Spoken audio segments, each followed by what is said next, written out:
तुलसी दल, लेखक ब्रह्म ऋषि सुभाष पत्री जी।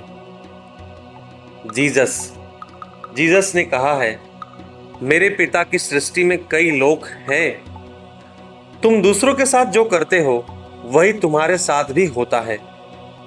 जब तुम्हें दिव्य दृष्टि मिलती है तब तुम्हारा सारा सूक्ष्म शरीर समुदाय तेजोमय होता है।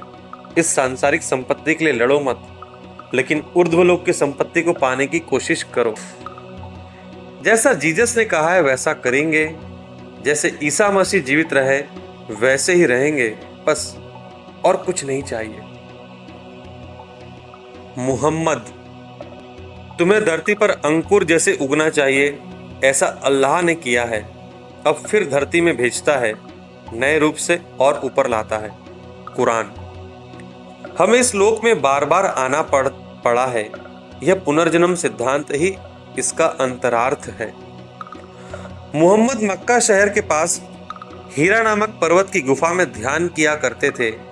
गाब्रियल नामक मास्टर के माध्यम से योग सिद्धि पाकर सभी लोगों के दर्शन करके उन्होंने सत्य का प्रत्यक्ष रूप में शोधन किया, मूर्ति पूजा का खंडन किया।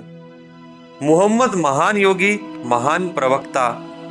उनके द्वारा बताए गए मार्ग पर चलते हुए उनके जैसे जीना ही हमारा लक्ष्य है। जोरास्ट्रियन स्थापक जोरास्टर महर्षि है।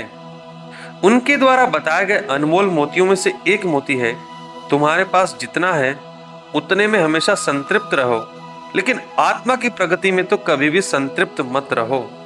और एक अनमोल मोती, अपनी आत्मा रूपी नदी के प्रवाह का शोधन करो।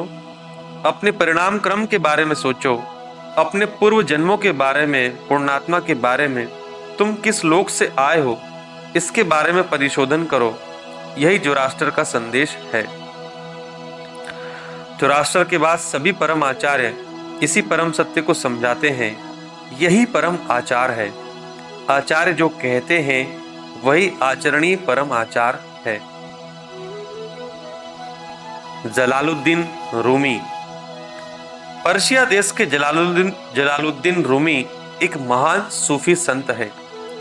उनके द्वारा कहा गया एक सत्य वाक्य है, मैं खनिज जैसे मरकर अंकुर के रूप में परिवर्तित हुआ, अंकुर जैसे मरकर कीट बनकर पैदा हुआ, कीट जैसे मरकर मनुष्य के रूप में अवतरित हुआ। अब मैं किस लिए डरूं? मर जाने से मुझे क्या नुकसान हुआ? इतना ही नहीं, मैं मनुष्य जैसे भी मर जाऊंगा, मरकर मैं देवता बनकर देवलोक में जाऊंगा, वहां से और भी ऊपर के लोकों में जा सकता हूं। शायद मैं और भी ऊपर जाकर उस स्थिति में पहुंच जाऊंगा जहां कोई कल्पना भी नहीं कर सकता। कई जन्म, कई लोक और कई अनुभव, यह जीवन अनंत विनोदपूर्ण महाविज्ञान यात्रा है। यही रूमी के जीवन का अनुभव सार है। गए थे। यूरोप के आधुनिक युग के महान तत्ववेत्ता, महान मेधावी। जन्म और मरण रूपी परिणाम क्रम धर्म को तुम जब तक नहीं समझते तब तक इस धरती पर तुम ऐसे अतिथि हो जिसने गम्य को जाना पहचाना नहीं है। तुम्हें मृत्यु नहीं है, तुम मरकर भी मरते नहीं। इसे समझकर इस धरती पर महाराजा जैसे जीवित रहो। यही हमारे लिए गए का संदेश है। जर्मनी का महान पंडित गए आध्यात्मिकता में अग्रगण्य है। कन्फ्यूशियस। 6ठी शताब्दी ईसा पूर्व के चीन देश के महान ज्ञानी कन्फ्यूशियस ने कहा है, यदि दुनिया को अपने देश की महानता दिखानी है तो पहले राज्यों को अच्छा रखना चाहिए। राज्यों को अच्छा रखने के लिए पहले परिवारों को अच्छा रखना चाहिए। परिवारों को अच्छा रखना है तो व्यक्तिगत जीवन को सुधार लेना चाहिए। व्यक्तिगत जीवन को सुधार लेने की श्रद्धा और दीक्षा प्रमुख है। श्रद्धा और दीक्षा पाने के लिए ज्ञान का विस्तार होना चाहिए। ज्ञान का विस्तार होने के लिए सभी का शोधन करना ही चाहिए। 1. वस्तु तत्व के परिशोधन के माध्यम से ज्ञान का विस्तार होता है। 2. ज्ञान का विस्तार होने से श्रद्धा व दीक्षा अकुंठित बनती है। 3. दीक्षा कंठित होने से बुद्धिहीनता मिट जाती है। 4. बुद्धिहीनता मिटने से व्यक्तिगत जीवन ठीक बनता है। 5. व्यक्तिगत जीवन ठीक होने से परिवार अच्छे रहते हैं। 6. परिवार अच्छे रहने से राज्य ठीक रहते हैं। 7. राज्य ठीक रहने से देश का उद्धार होता है। 8. तभी तो तुम्हारा देश अपनी महानता का सारी दुनिया में प्रसार कर सकता है। इस 8 अंश के सार को ही चीन में द ग्रेट लर्निंग अर्थात महाज्ञान कहते हैं। प्लेटो 5वीं शताब्दी ईसा पूर्व के यूनान देश के तत्ववेत्ता सुकरात के शिष्य हैं प्लेटो। उनकी कुछ शुक्तियां। भगवान अर्थात समूचे विश्व में व्याप्त विवेक बुद्धि। आत्मा अविनाशी है। मनुष्य लौकिक व्यवहार में सिर नीचे करके डूबकर अपने पंखों को खो देता है। इससे पूर्व आध्यात्मिक प्रपंच यानी जगत में देवताओं के समान जीता था। इस दुनिया में सब कुछ यथार्थ भी है और पवित्र भी। मनुष्य रूप धारण कर लेने से पूर्व वह केवल तेज रूप में था। सूर्य अमृतमय तेजो मूर्ति है। इसी दिव्यत्व को प्राप्त करना और ज्ञान से भरकर पवित्र हो जाना ही जीवन यात्रा का लक्ष्य है। आत्मा का आविर्भाव शरीर से पहले हुआ है। शरीर उपांग है, आनुषंगिक भी है। आत्मा का अनुयायी बनकर रहना ही उसका काम है, दूसरा कुछ नहीं। सब कुछ पूर्व स्मृति ही है। मनुष्य क्रमशः परिपूर्ण होकर दिव्य ज्ञान समुद्र में यात्रा कर सकता है। प्रत्येक मुमुक्षु को प्लेटो की रिपब्लिकन और डायलॉग्स पुस्तकों को पढ़ना चाहिए, अन्यथा बुद्धि का विकास असंभव है। चुआंगत्सु चीन देश के अत्युत्तम ऋषि आध्यात्मिक तत्ववेत्ता है चुआंगत्सु। उनकी कुछ सूक्तियां। जीवन है तो मरण है, इसी प्रकार यदि मरण है तो फिर जीवन भी है। सिर्फ कुशल बुद्धि वाले ही समझते हैं कि ये सब एक ही है। उत्तम व्यक्ति हमेशा आध्यात्मिक वैज्ञानिक ही है। उसे जन्म मरण स्पर्श नहीं करते। इस जीवन के हानि लाभ ऐसे व्यक्तियों को छू भी नहीं सकते। जन्म मरण चक्र के बारे में, काल के बारे में, शुभ अशुभ के बारे में भूल जाइए। अनंतत्व में विश्राम पाइए। सम्यक ज्ञान पाने के लिए मनुष्य को पहले त्रिकरण शुद्धि पाना चाहिए। ज्ञानी लोग ये समझते हैं कि वे और उनके शरीर अलग अलग हैं। ज्ञानी के लिए आत्मा का नाश नहीं है, केवल शरीर का नाश है। मात्र स्थान परिवर्तन ही है, वास्तविक नाश नहीं है। चुआंगत्सु, लाओत्सु जैसे महाज्ञानियों की किताबों को पढ़ने के बाद ही आध्यात्मिक ज्ञान मिलता है। अन्नमैया, अन्नमैया महान योगी है, महान ज्ञानी है, इसलिए निम्नोक्त विषयों को अभिव्यक्त कर सके। देखने की दृष्टि एक, लक्ष्य एक, इन दिनों का मिलन हुआ तो वही दैव है। भाव ही जीवात्मा है, भाव ही जीवात्मा प्रत्यक्ष परमात्मा है। देखने की दृष्टि अर्थात अंतर्दृष्टि या दिव्य दृष्टि, लक्ष्य एक अर्थात ब्रह्म ज्ञान रूपी लक्ष्य, इन दोनों का मिलन हुआ तो अर्थात दिव्य दृष्टि के माध्यम से ब्रह्म ज्ञान को पाना, तब वही देव है अर्थात तब हम ही देव हैं। मैं का भाव ही जीवात्मा और सारी प्रकृति परमात्मा है। अनंत कोटि ब्रह्मांड को प्रत्यक्ष रूप में दिव्य दृष्टि से देखने वाला, जिसको मनोगोचर हुआ है, वही मनुष्य देव है। अन्नमैया की कुछ और शुक्तियां। शरीर के श्वासोच्छ्वास में ही खान है, योगिंद्र के श्वासोच्छ्वास में ही भगवान है। जो चित्त को अंतर्मुखी बनाकर सीखता है उसे योगी कह सकते हैं। सत असत सुविचार जिसके हैं उसे उत्तम विवेकमान कह सकते हैं। गौतम बुद्ध। धम्मपद में बुद्ध ने कहा, निर्यम पाप कम्मिनो संगम सुगतिनो यन्ति परिनिब्बन्ति अनासवा। पाली। निर्यम पाप कर्मणिः स्वर्गम सुगतयो यान्ति परिनिर्वाणयात्रात्वाः।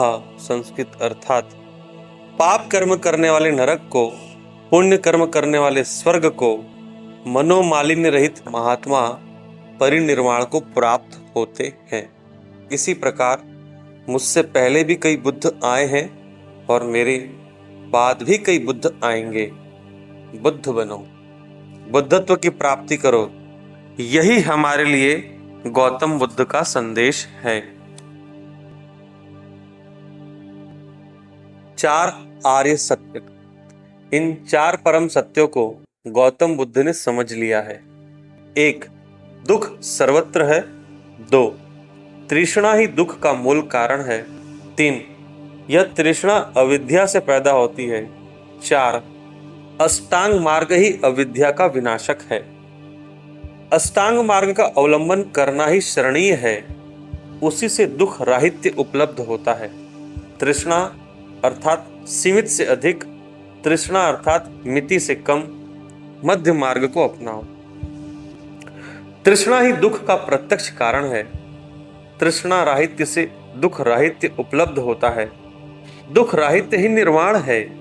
निर्वाण, मुक्ति, निश्रेयस या मोक्ष, चाहे किसी भी नाम से जाने, सभी एक हैं। अष्टांग मार्ग। गौतम बुद्ध द्वारा हमें दिया हुआ अष्टांग मार्ग इस प्रकार है। 1. सम्मा दिट्ठि, सही दृक्पथ। 2. सम्मा संकप्पो, सही संकल्प। 3. सम्मा वाचा, सही वाक। 4. सम्मा कम्म, सही कर्म। 5. सम्मा जीवो, सही जीवनोपाय। 6. सम्मा वायामो, सही श्रद्धा। 7. सम्मा सति, सही एकाग्रता। 8. सम्मा समाधि, सही ध्यान। अष्टांग मार्ग के अनुष्ठान द्वारा अविद्या दूर होने से तृष्णा मिटती है, तन्मूलक दुख का निर्मूलन होता है। अष्टांग मार्ग में प्रज्ञा, शील, समाधि से संबंधित शिक्षा है।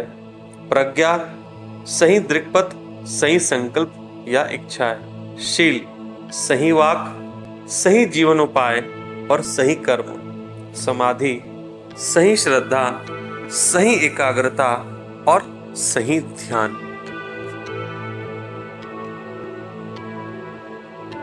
सही दृक्पथ। सही दृक्पथ ये हैं: 1. शक्ति, चैतन्य और ज्ञान, इन तीनों का समुदाय मैं है। 2. चैतन्य से ही भौतिक शरीर का जन्म हुआ है, लेकिन भौतिक शरीर से चैतन्य का जन्म नहीं हुआ है। 3. चैतन्य के विस्तार के लिए कभी भी समय की सीमा नहीं है, असाध्य जो है वह है ही नहीं। 4. हर एक तात्कालिक ही है। 5. हम स्वयं ही अपनी वास्तविकता की सृष्टि करते रहते हैं। 6. भूतकाल और भविष्यकाल कुछ भी नहीं है, सब कुछ वर्तमान ही है। सही दृक्पथ बुद्धत्व की उपलब्धि के लिए अंकुर है, गलत दृक्पथ बुद्धत्व की शून्यता के लिए निदर्शन है। मध्य मार्ग। सीमित आहार, सीमित विहार, सीमित विधि युक्त धर्म, सीमित निद्रा, सीमित ध्यान रहना चाहिए। हमेशा मध्य मार्ग को ही अपनाना चाहिए। मध्य मार्ग से ही दुख का नाश होता है। भगवत गीता भी मध्य मार्ग का ही बोध कराती है। युक्ताहार विहारस्य, युक्त चेष्टस्य कर्मसु, युक्त स्वप्न बोधस्य योगो भवति दुःखहा। अवबोधस्य अर्थात ध्यान। ध्यान भी घंटों भर नहीं करना चाहिए, युक्त होना चाहिए, सीमित होना चाहिए। ध्यान नित्य कर्मों के लिए बाधा नहीं बनना चाहिए। अति सर्वत्र वर्जयेत, ध्यान में भी अति अनुपयुक्त है। मध्य मार्ग गौतम बुद्ध का अत्यंत प्रमुख आध्यात्मिक सूत्र है। ब्रह्म विहार। गौतम बुद्ध द्वारा निर्देशित सही प्रवर्तन के ये सूत्र हैं। ये सूत्र ब्रह्मज्ञानी समाज में संचार करने की रीति को समझाते हैं। 1. मैत्री, आर्थिक रूप से हमसे उच्च स्तर में रहने वालों के साथ। 2. करुणा, आर्थिक रूप में हमसे निम्न स्तर में रहने वालों के साथ। 3. मुदित, आध्यात्मिक रूप से हमसे उच्च स्तर में रहने वालों के साथ। 4 अपेक्षा, आध्यात्मिक रूप से हमसे निम्न स्तर में रहने वालों के साथ। किसी भी लोक अथवा किसी भी काल में बुद्ध जन और आत्मज्ञानी लोग एक ही तरह रहते हैं।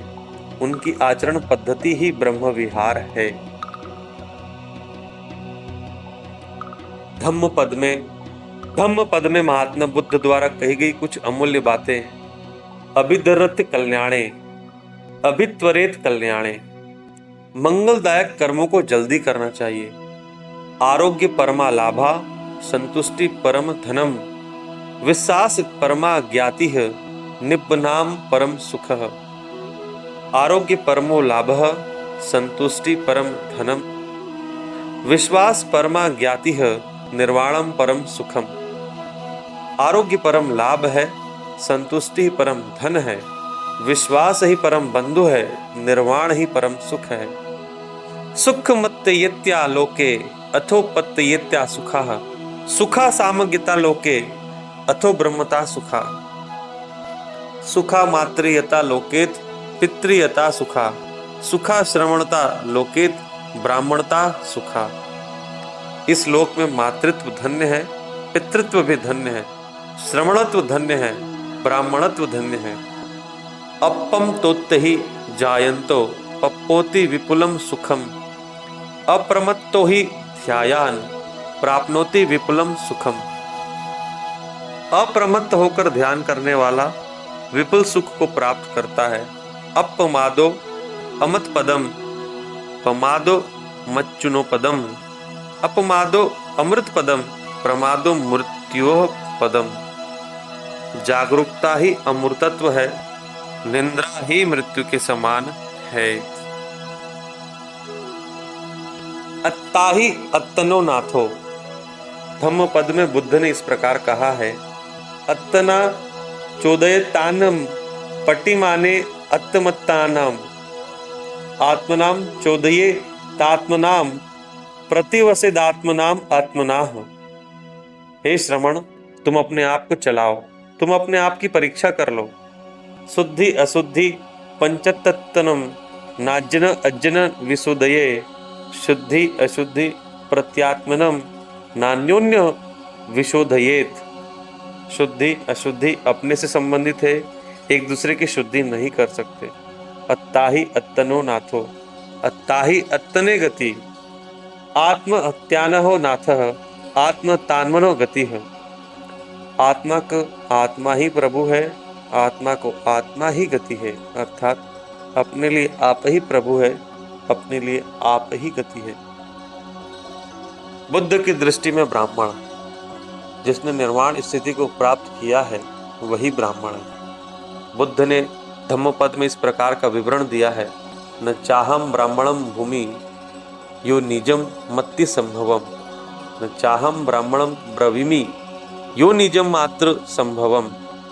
जो सिर्फ ब्राह्मण स्त्री के गर्भ से पैदा हुआ है, उसे मैं ब्राह्मण नहीं कहता। उच्च निवासम या वेदी सग्गा पायज्यम च पसंती, अथो जाति खयम पत्तो अभिजवोसितो मुनि, सब वोसित वोसानम तमह भूमि ब्राह्मणम। पूर्व निवसम यो वेद स्वर्गा वायंज पश्यन्ति, अथः जाति क्षयम प्राप्तो अभिज्ञाव्य वसितो मुनि, सर्वव्यावसित सीता वसनाम तमहम ब्रवीमि ब्राह्मणः। जिसको पूर्व जन्म का ज्ञान है, जो ज्ञान नेत्र से स्वर्ग और नरक को देखता है, जिसमें जन्म राहित्य को प्राप्त किया है, जो अभिज्ञा दिव्य ज्ञान प्रायण है, जो मुनि कृत कृत्य है, उसको ही मैं ब्राह्मण कहता हूं। नारद की सलाह। नारद ने कहा है, ऐसा कभी भी मत कहना कि मुझे अनुभव नहीं हुआ है, इसलिए वह हकीकत नहीं है। अध्ययन किया तो ही वास्तविकता का पता चलता है। वास्तविकता का पता चलने से ही परिस्थितियां समझ में आती है। परिस्थितियां समझ में आने के बाद ही सही फैसला कर सकते हैं। इसलिए जीसस ने भी कहा है कि जज ये नॉट, अर्थात जल्दबाजी में कभी भी फैसला मत करना। दिव्य चक्षु के माध्यम से ही किसी भी विषय की सही जानकारी पा सकते हैं। हर हालत में योगी ही फैसला देने में समर्थ होते हैं। जो योगी नहीं है वे फैसला नहीं दे सकते। महदवधान, महत अर्थात ज्यादा, अवधान अर्थात पढ़ना, इसलिए महदवधान का अर्थ है सबसे ज्यादा पढ़ना। शंकराचार्य के भज गोविंदम का एक श्लोक है, प्राणायाम प्रत्याहारम नित्यानित्य विवेक विचारम जाप्य समेत समाधि विधानम कुर्ववधानम महदवधानम। प्राणायाम अर्थात श्वास निश्वास को देखना, प्रत्याहार अर्थात बाह्य इंद्रियों को अंतर्मुखी बनाने से अंतः इंद्रिय उत्तेजित होते हैं। नित्यानित्य विवेक विचार अर्थात जो नित्य है जो अनित्य है इसे स्पष्ट रूप से समझ लेना। जप अर्थात अभ्यास बार बार करना। जाप के समेत अर्थात जप के साथ जुड़ा हुआ, इसलिए जाप के समेत समाधि का अर्थ है प्राणायाम, प्रत्याहार, नित्यानित्य विवेक विचार। इन तीनों को बार बार करते रहना चाहिए। यही समाधि विधान अर्थात समाधि स्थिति के लिए मार्ग है। कुरु अवधान अर्थात इसको पढ़ो। योग्य विद्या, ब्रह्म विद्या इन सबसे भी महत्वपूर्ण है ज्यादा पढ़ना अर्थात महदवधान। तापत्रय, ताप अर्थात दुख, त्रय अर्थात तीन। तीन प्रकार के दुख ही तापत्रय हैं। ताप तीन प्रकार के हैं। एक आध्यात्मिक ताप अर्थात हमारे अंदर काम, क्रोध, लोभ, मोह, मद मत्सर रूपी षट वर्ग है। इनसे होने वाला दुख आध्यात्मिक ताप कहलाता है। प्रत्येक व्यक्ति के कुल दुखों में 90% दुख आध्यात्मिक हैं। 2. आधि भौतिक ताप, दूसरे प्राणियों से होने वाले दुख को आधि भौतिक ताप कहते हैं। दूसरों के अज्ञान और अकर्म चर्या के कारण होने वाले दुख इस श्रेणी में आते हैं। व्यक्ति के 9% दुख इस प्रकार के होते हैं। आधि दैविक ताप 3, प्रकृति के सहज परिवर्तन से होने वाले दुख आधि दैविक दुख कहलाते हैं। अतिवृष्टि, अनावृष्टि, भूकंप आदि इस श्रेणी में आते हैं। ये व्यक्ति के कुल दुखों में से 1% ही होते हैं। प्रत्येक व्यक्ति को त्रिविध दुख या तापत्रय रहते ही है। मुक्त पुरुषों को, ध्यान योगियों को आध्यात्मिक तापत्रय नहीं रहते, केवल आधि भौतिक व आधि दैविक ताप ही रहते हैं। ज्ञानान मुक्ति, मुक्ति अर्थात विमोचन। किस से विमोचन? ताप त्रय से। कपिल मुनि का एक सांख्य सूत्र इस प्रकार है, त्रिविध दुख अत्यंत निवृत्ति अत्यंत पुरुषार्थ, त्रिविध दुख ही तापत्रय है। इन 3 प्रकार के दुखों से संपूर्ण विमोचन ही अत्यंत महत्वपूर्ण पुरुषार्थ अर्थात मोक्ष या मुक्ति है। कपिल महामुनि ने और भी कहा है, ज्ञानान मुक्ति अर्थात ज्ञान से ही मुक्ति होती है। तापत्रय रहित स्थिति ही मुक्ति है। आत्मज्ञान से ही मुक्ति मिलती है। ध्यान से ही आत्मज्ञान लभ्य है।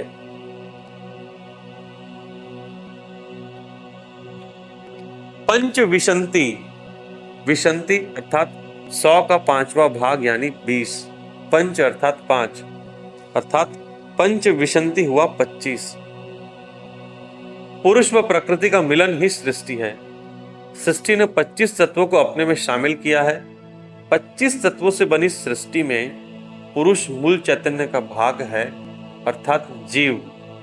जीवात्मा अथवा अंशात्मा पुरुष की संख्या है 1। प्रकृति 24 तत्वों में शामिल है। जीवात्मा प्रकृति में प्रवेश करते ही 3 कपड़े पहनता है। वे है 1 कारण शरीर, 2 सूक्ष्म शरीर, 3 स्थूल शरीर। कारण शरीर की संख्या 2, वे है चित्त व अहंकार। सूक्ष्म शरीर की संख्या 17, वे है 5 तन्मात्राएं, 5 ज्ञानेंद्रियां, 5 कर्मेंद्रियां, मन और बुद्धि।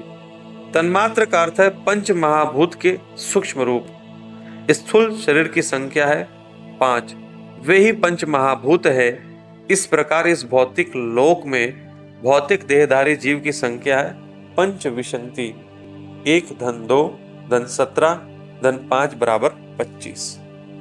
भौतिक मृत्यु के बाद यह संख्या 25 माइनस 5 बराबर 20 रह जाती है। सूक्ष्म लोक से कारण लोक पहुंचने के बाद यह संख्या 20 माइनस 17 बराबर 3 रह जाती है। आत्मज्ञान पाने के बाद अर्थात अहंकार नष्ट होने पर तथा चित्त की परिशुद्धि होने के बाद उसकी संख्या रह जाती है 3 माइनस 2 बराबर 1। तब अद्वैत जैसे पुरुषोत्तम होकर परमात्मा बनकर वह प्रकाशमान होता है।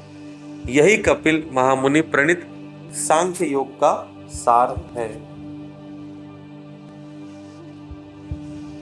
तीर्थ यात्रा, लोग जिससे पार होते हैं वही तीर्थ है। धन्य होने के सारे प्रयत्न तीर्थ यात्रा ही है। वेदों में ऐसा कहा गया है, जनाः ये स्तरन्ति तानि तीर्थानि। धन्यता अर्थात किनारे को पार करना। कौन सा किनारा? तापत्रय रूपी किनारा। तापत्रय रहित किनारे को पहुंचना ही धन्यता है। धम्मपद में बुद्ध ने कहा है, उस पार के किनारे को बहुत कम लोग पहुंचते हैं, बाकी सब ईश्वर के किनारे में ही दौड़ते रहते हैं। सत्संग का मतलब ध्यान ही है, वही प्रत्यक्ष तीर्थ यात्रा है।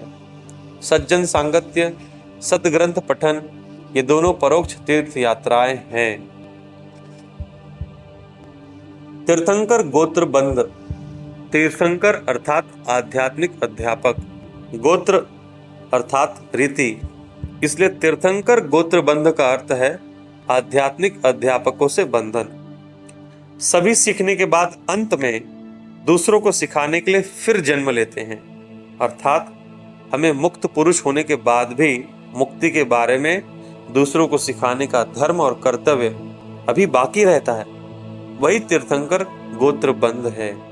हर योगी गुरु बनने के बाद दूसरों को भी गुरु बनाने के लिए कटिबद्ध होता है। इस तरह कुछ लोग तो गुरु होकर तैयार होने के बाद तीर्थंकर गोत्र बंध से मुक्त होते हैं। तीर्थंकर गोत्र बंधन से मुक्त होने के बाद जन्म राहित्य पदवी उपलब्ध होती है। वापस इस भूलोक में आने की जरूरत नहीं है।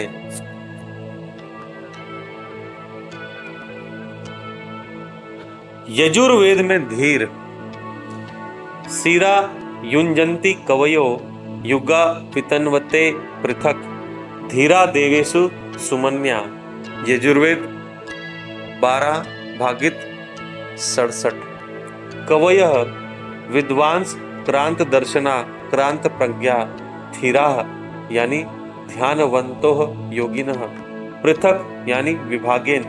शिरा योग्याभ्यासोपसारण धर्म नाडिरम युज्यन्ति अर्थात तासु परमात्मनाम ज्ञातुमभ्यसन्त्यति तथा युगा युगानि योग युक्तानि कर्मणि